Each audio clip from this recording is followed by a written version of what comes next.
नमस्कार दोस्तों। मैं डॉक्टर कुलदीप कुमार के सर आप सभी का बहुत बहुत स्वागत करता हूं एक नए बिंदु के साथ और एक नई कड़ी के साथ।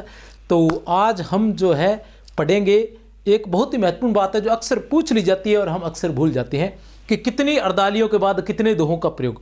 विशेष करके आचार्य रामचंद्र शुक्ल ने जो सूफी काव्य लिखा है, जो सूफी काव्य उन्होंने लिखा है, उसमें उन्होंने प्रमुख रूप से 8 कवियों का नाम लिया है। कुतुबन मंजन जाऊ शेका नूर सुर, कुतुबन मंजन जाऊ शेका नूर सुर। सारी बात बताने से पहले मैं ये बता दूं कि आज हम लोग क्या पढ़ने वाले। तो आज हम लोग ये पढ़ेंगे कि कितनी अर्दालियों के बाद में कितने दोहे का प्रयोग किया गया है। और ये हम इसलिए पढ़ते हैं क्योंकि आचार्य रामचंद्र शुक्ल ने जिन 8 कवियों के बारे में वर्णन किया है सूफी काव्य में, उन सभी के बारे में उन्होंने ये लिखा है कि इस रचनाकार ने इतनी अर्दालियों के बाद इतने दोहे का प्रयोग किया, इस रचनाकार ने इतनी अर्दालियों के बाद इतने दोहे का प्रयोग किया। जब हम उस रचनाकार को पढ़ रहे होते हैं तो हम भूल जाते हैं, पढ़ रहे होते हैं तो याद रहता है, लेकिन बाद में हम भूल जाते हैं। तो आज मैं एक ऐसी ट्रिक लेकर उपस्थित हुआ हूं कि जिसके माध्यम से आज के बाद आप कभी नहीं भूलोगे कि कितनी अर्दालियों के बाद में कितने दोहे का प्रयोग हुआ था। सबसे पहले तो आचार्य शुक्ल की बात करें तो शुक्ल के अनुसार क्या थे? 8 ही कवि थे। कुतुबन मंजन जाऊ शेका नूर सुर, कुतुबन मंजन जाऊ शेका नूर सुर। कुतुबन मंजन जो थे उन्होंने 5-5 अर्दालियों के बाद में एक दोहे का प्रयोग किया था। कुतुबन मंजन जो थे उन्होंने 5-5 अर्दालियों के बाद में मृगावती और मधुमालती में 5-5 अर्दालियों के बाद में एक दोहे का प्रयोग किया था। और जाऊ शेका नूर सुर, जायसी, उस्मान, शेख नबी और कासिम शाह, इन्होंने 7-7 अर्दालियों के बाद में एक दोहे का प्रयोग किया था। और अंत में नूर आते हैं तो उन्होंने अलग अलग किया है और सूरदास पंजाबी का कुछ भी अता पता नहीं है। तो नूर मोहम्मद की 2 रचनाएं आती है, इंद्रावती और अनुराग बांसुरी। इंद्रावती में 5-5 अर्दालियों के बाद में दोहे का प्रयोग किया गया है। अनुराग बांसुरी, अनुराग बांसुरी, अनुराग बांसुरी, बै से बांसुरी और बै से बरवे का प्रयोग, अर्दालियों के बाद में किसका? बरवे का प्रयोग किया गया। देख लेते हैं विस्तार से, बड़ा ही आसानी से 1 मिनट लगा याद होने में, कौन सा टाइम लगा है, ठीक है ना। कुतुबन मंजन जाऊ शेका, बाकी भी आपको बता दूंगा कि कुतुबन मृगावती, कुतुबन की रचना थी मृगावती, जिसमें 5-5 अर्दालियों के बाद में एक दोहे का प्रयोग किया गया है। यह किसके अनुसार है? आचार्य शुक्ल के अनुसार। किसके अनुसार है प्यारे बच्चों? चाहो तो आप स्क्रीनशॉट ले सकते हो।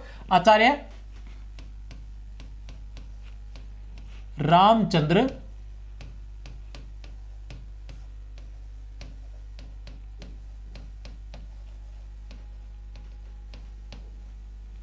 शुक्ल अनुसार, आचार्य रामचंद्र शुक्ल अनुसार, ठीक है ना। कुतुबन मृगावती, अर्दालियों 5 अर्दालियों पर एक दोहे का प्रयोग। मंजन की रचना थी मधुमालती, 5 अर्दालियों पर एक दोहे का प्रयोग।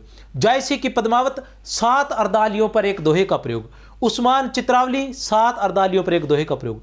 शेख नबी की ज्ञानदीप, 7 अर्दालियों पर एक दोहे का प्रयोग। कासिम शाह की हंस ज़्वाहिर, 7 अर्दालियों पर एक दोहे का प्रयोग। नूर मोहम्मद की 2 रचनाएं थी, इंद्रावती और अनुराग बांसुरी। इंद्रावती में 5 अर्दालियों पर एक दोहे का प्रयोग और अनुराग बांसुरी में 3 चौपाइयों पर एक बरवे का प्रयोग। 3 चौपाइयों पर एक बरवे का प्रयोग, याद रख लेना। इनके बारे में थोड़ी थोड़ी बातें और बता दूं मैं साथ में, ठीक है ना। मृगावती की रचना कब हुई थी?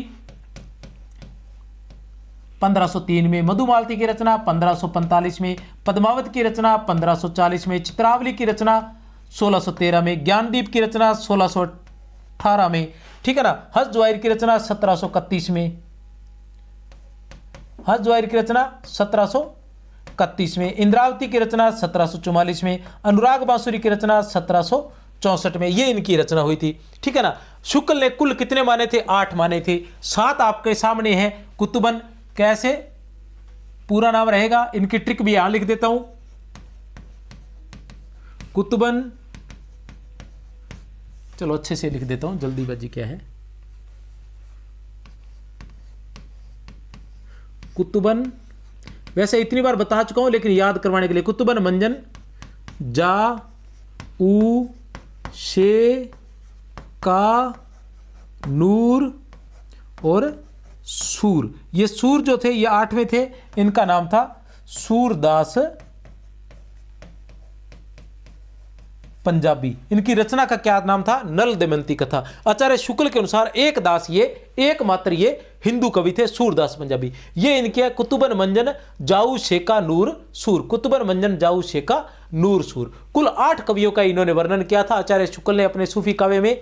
उसके अलावा इन्होंने 8 कवि ये थे सूर, और उसके अलावा इन्होंने यूसुफ जुलेखा का भी वर्णन किया है। अब बात करते हैं शुक्ल की। तो शुक्ल ने क्या कहा था कि मृगावती को प्रथम सूफी रचना माना था। मृगावती को क्या माना था? प्रथम सूफी रचना माना था। और इंद्रावती को कहा था, ज्ञानदीप को कहा था, ज्ञानदीप को कहा था कि सूफी प्रेम गाथा परंपरा का अंतिम कवि।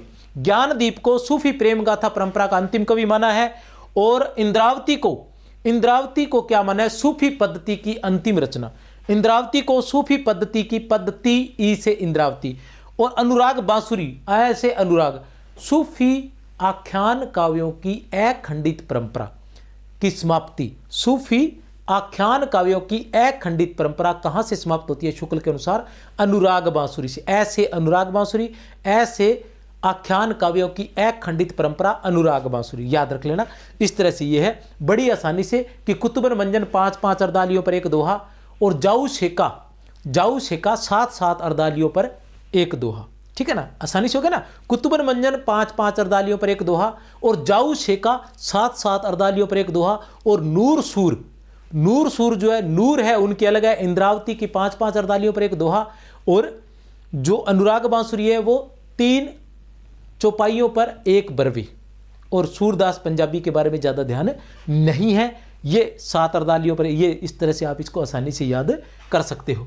अब आते हैं आगे। इसके अलावा शुक्ल के अलावा जो रचने हैं जिनमें दोहों का क्रम रखा गया वो ये है कि ईश्वरदास की सत्यवती कथा है। ईश्वरदास की सत्या नहीं है, ये सत्यवती कथा है। ईश्वरदास की सत्यवती कथा 1501 ईस्वी, हजारी प्रसाद द्विवेदी के अनुसार प्रथम सूफी रचना। 5 अर्दालियों पर एक दोहे का प्रयोग। आलम की माधवानल काम कंदला, आलम की माधवानल काम कंदला 5 अर्दालियों पर एक दोहे या सोरठे का प्रयोग। फिर चतुर्भुज दास की आलम वाली माधवानल काम कंदला की रचना कब हुई थी? 1584 ईस्वी में हुई थी। चतुर्भुज दास की मधुमालती 8 अर्दालियों पर एक दोहे का प्रयोग, याद रख लेना।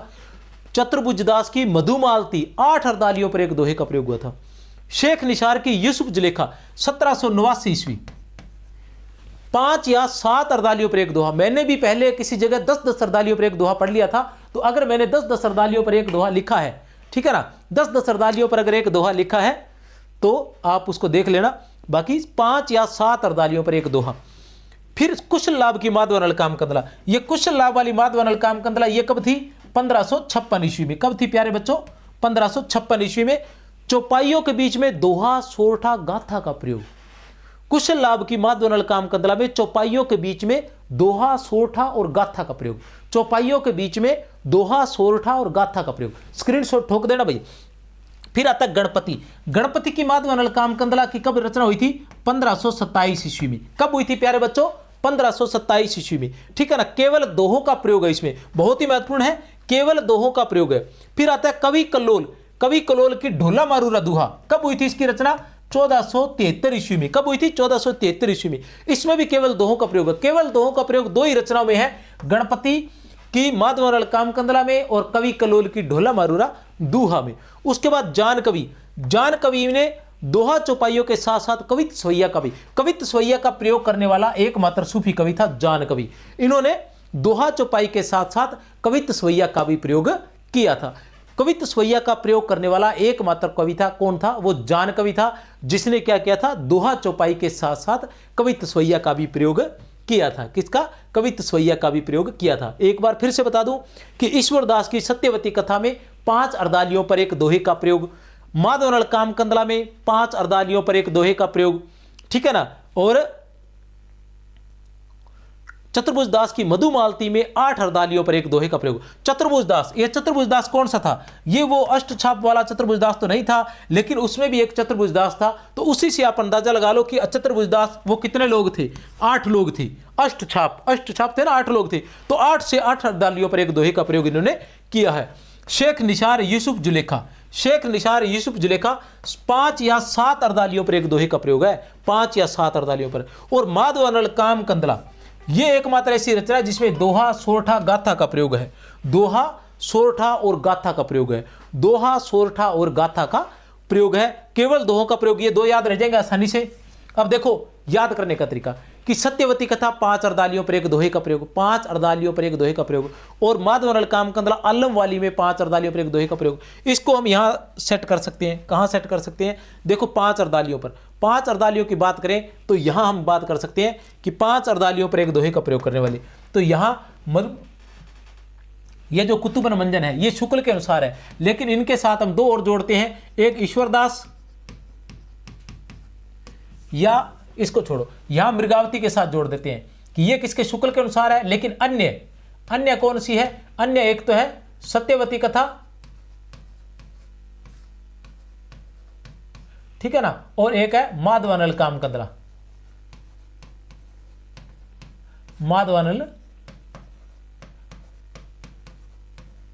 कामकंदला किसकी? आलम की। याद रख लेना किसकी है ये? आलम की, ठीक है ना। और 3 नंबर पर अपने जोड़ लेते हैं यहां कौन सी है? इंद्रावती,